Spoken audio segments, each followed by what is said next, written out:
East St. Louis was once richer than its neighbor across the river.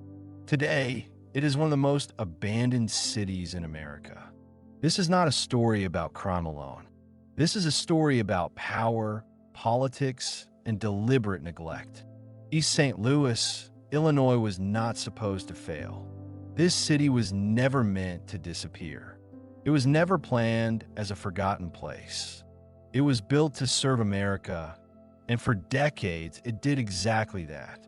Standing on the eastern bank of the Mississippi River, directly across from St. Louis, Missouri, East St. Louis once occupied one of the most strategic locations in the entire Midwest. Railroads converged here. Highways passed through. Barges moved steel, coal, and grain along the river. Factories rose. Neighborhoods expanded. Jobs were everywhere. For a time, East St. Louis was a symbol of industrial promise. But today, when people hear the name East St. Louis, they think of something else entirely. Abandoned streets, boarded-up homes, vacant schools, a city defined not by what it built, but by what it lost. This is not the story of a single disaster. This is not the story of one bad decision. This is the story of how a city can be slowly dismantled, piece by piece, while the rest of the country looks away. A city built for industry.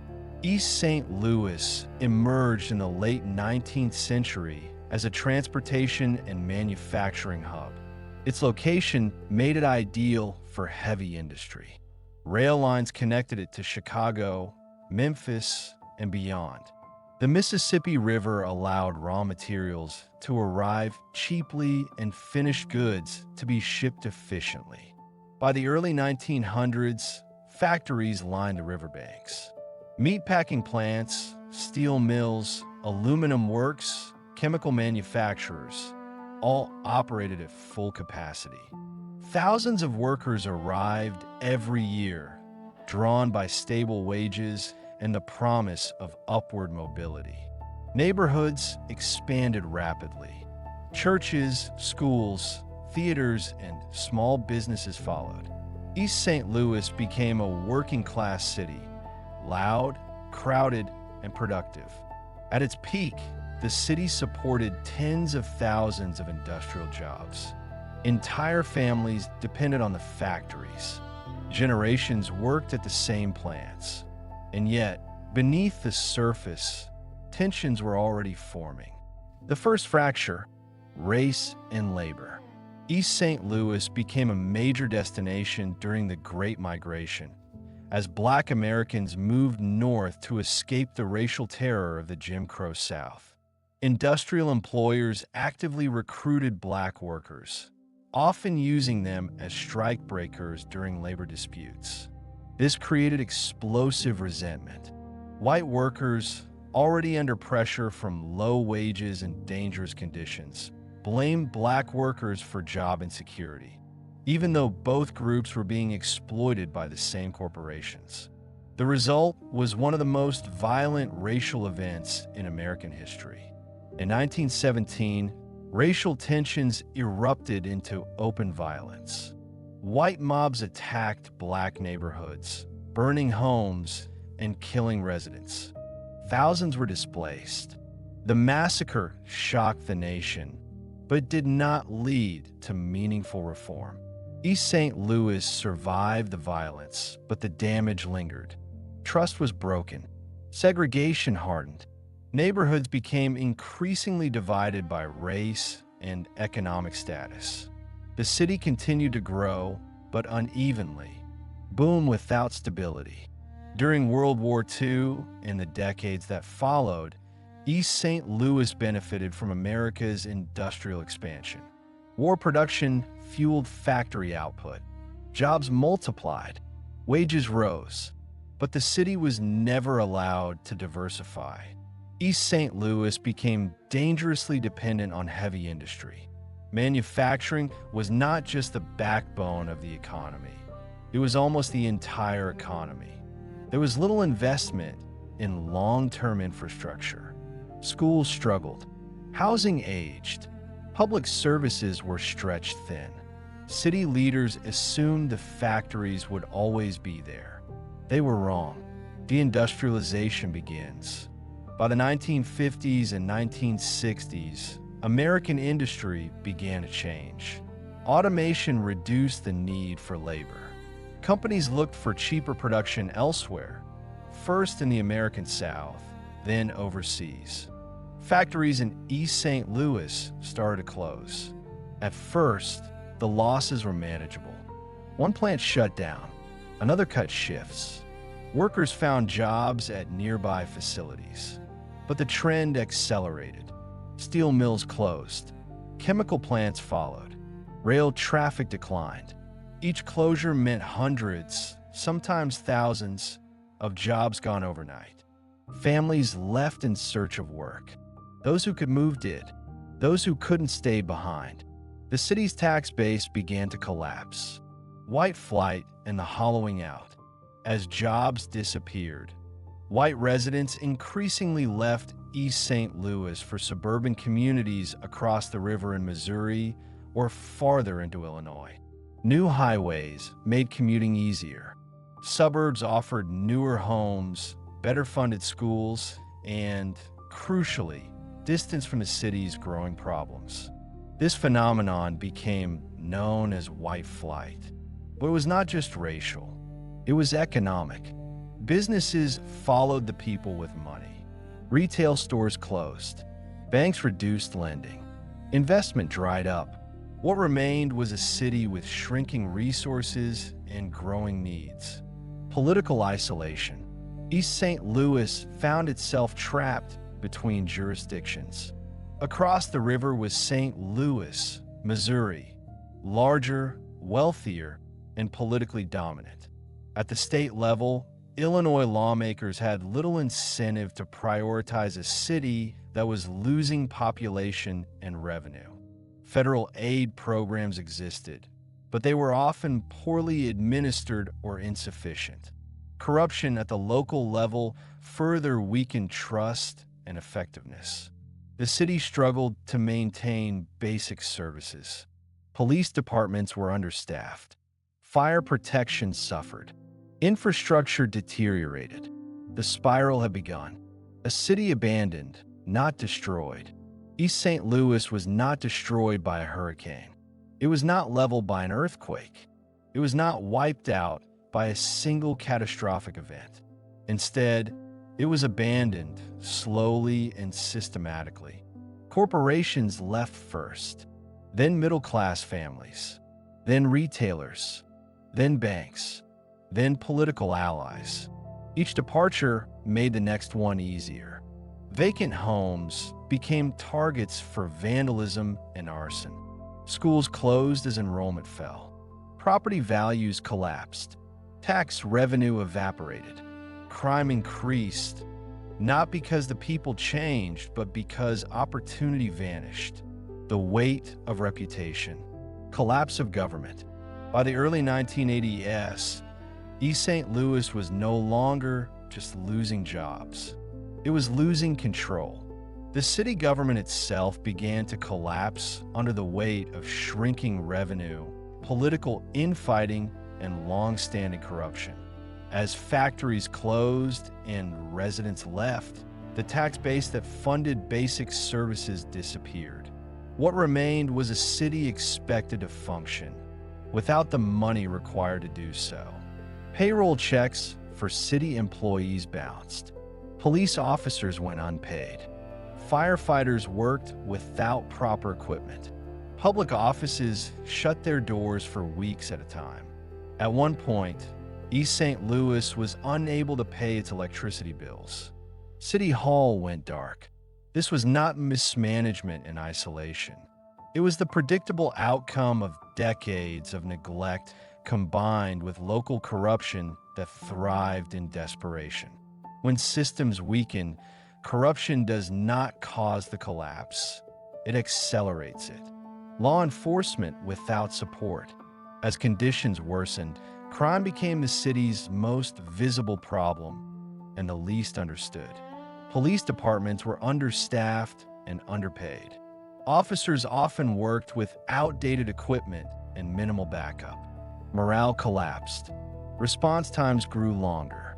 Trust between residents and law enforcement deteriorated. This was not simply a failure of policing. It was a failure of infrastructure. Crime thrives where opportunity disappears. And by the 1990s, opportunity in East St. Louis was nearly gone. Schools in freefall. The collapse extended into education. Schools struggled with declining enrollment, aging buildings, and shrinking budgets. Teachers left. Programs were cut. Entire schools were closed. For children growing up in East St. Louis, the future narrowed quickly. Education, traditionally the escape route from poverty, became another broken system. Generations were trapped not by choice, but by circumstance. The federal response that didn't save the city. Federal and state governments were not unaware of East St. Louis. Aid programs arrived. Grants were approved. Committees were formed. But the assistance was fragmented, temporary, and often poorly targeted. Funds meant for redevelopment vanished into administrative costs or stalled projects. Without long-term coordination, investment failed to reverse decline. East St. Louis did not need symbolic help. It needed sustained commitment. That commitment never came. The weight of isolation. Geography played an unforgiving role. East St. Louis sat across the river from St. Louis, Missouri, a city with more political influence, stronger institutions, and greater access to capital. As investment flowed into revitalizing downtown St. Louis and nearby suburbs, East St. Louis remained outside the circle of renewal. It was close enough to be compared, but too far to benefit. The contrast became brutal. Two cities separated by a river, living in different economic realities. Population collapse. At its peak, East St. Louis had more than 80,000 residents. By the early 2000s, that number had fallen by more than half. Entire neighborhoods vanished. Blocks once filled with homes became open fields. Streets led nowhere. Infrastructure designed for a thriving city remained, but without the people to justify it. Population loss is not just a statistic. It is the slow erasure of memory, community, and identity. Media narratives and the death spiral. National media coverage sealed the city's fate. East St. Louis became shorthand for failure. Crime rankings, poverty statistics, sensational headlines. What rarely appeared were stories of resilience, of families who stayed, of community leaders try to rebuild, of ordinary people navigating impossible conditions. The narrative hardened, and once a place is labeled lost, investment stops coming. Environmental burdens revisited. Industrial pollution continued to shape the city's future. Brownfields littered the landscape. Former factory sites contaminated beyond easy cleanup. Developers avoided them. Residents lived beside them. Health outcomes suffered. Environmental neglect compounded economic decline. East St. Louis paid the price for decades of industrial productivity, long after the profits had moved elsewhere. The city that refused to disappear. And yet, East St. Louis never fully vanished. People remained. Churches stayed open. Community organizations formed. Small businesses survived where they could. The city adapted to a smaller scale of existence. It did not die. It endured. Attempts at renewal. In the 2000s and 2010s, renewed efforts emerged. Infrastructure projects improved transportation links. Public housing initiatives aimed to stabilize neighborhoods. Grassroots organizations worked to restore dignity and opportunity. Progress was slow, but existed. East St. Louis was no longer collapsing. It was stabilizing at a lower equilibrium. What East St. Louis reveals about America. This story is not unique. East St. Louis is not an anomaly. It is a case study, a demonstration of what happens when cities are built around a single industry. Labor is treated as disposable. Racial and economic divisions are ignored. Long-term planning is sacrificed for short-term profit. East St. Louis did not fail on its own. It was left behind. The final question: could East St. Louis have been saved? Perhaps, but only if decisions had been different decades earlier. Only if investment had followed responsibility. Only if abandonment had not been accepted as inevitable. Cities do not collapse overnight. They're dismantled quietly, gradually, and deliberately. East St. Louis is still standing, but it stands as a warning. Closing reflection. When people speak of forgotten cities, they often imagine empty streets and abandoned buildings. But cities are not buildings. They are people, and as long as people remain, the story is not over. East St. Louis was left to die, but it never truly disappeared. By the 1980s and 1990s, East St. Louis had become a national symbol, but not a positive one. Media coverage focused on crime statistics and decay. The city was portrayed as dangerous, hopeless, and beyond saving. This reputation became self-fulfilling. Investors avoided the city. Employers refused to locate there. Even residents internalized the narrative that their city was already lost. But the reality was more complex. Behind the headlines were people still living, working, and trying to survive in a city that had been stripped of support. Environmental damage. Industrial abandonment left another legacy: pollution. Former factory sites were contaminated with heavy metals, chemicals, and toxic waste. Cleanup was slow and often incomplete. Some areas were declared unsafe for development. This further limited economic recovery. Even land, once a source of value, became a liability. The breaking point approaches. By the turn of the 21st century, East St. Louis faced a crisis unlike anything in its history. Population had collapsed. Entire blocks were empty. City finances were in chaos. Public trust was gone. And yet, the city did not disappear. It endured, because despite everything, people stayed.